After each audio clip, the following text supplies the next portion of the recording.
ემიგრაციაში რო არ წასულიყავი, დღეს ვინ იქნებოდი? აქ რომ დარჩენილიყავი, მე მგონი რომ უფრო დეკადენტურ ბოჰემურ ცხოვრებას შეიძლება ცოცხალიც აღარ ყოფილიყავი უკვე იმ დროს ლოთობას გადავყვებოდი.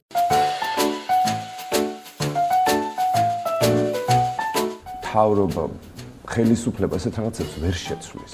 ან ძალადობით უნდა შეცვალო მართლა, როგორც პეტრე პირველმა გააკეთა, გახადო ყველას და დაახიო ყველაფერი და თქვა რომ არასოდეს არ იქნება სიბნელეთში არ წავა ჩვენი ქვეყანა რომ ეხლა ავაშენებთ ვენეციას ზღვაზე.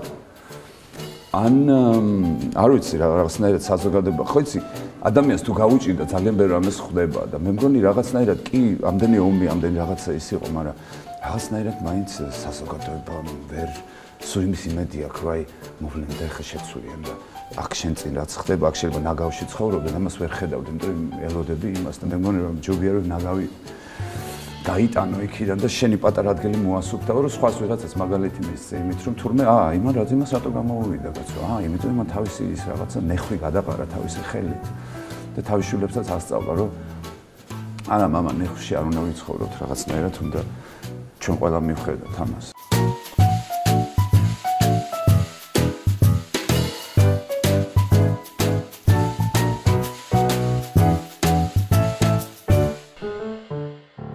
ღმერთს თუ ითამაშებდი და როგორი იქნებოდა ეს ღმერთი? მე ცოტა ძალიან დიდი იუმორის გზნობა იქნებოდა, მართლა შემწყნარებელი იქნებოდა ამ ადამიანებს, ეყოლებოდათ ხელში შეკლული, გატანჯული რაღაც, შეკლული მართლა და ბოლოს იცით დაიწყებდა დალევას.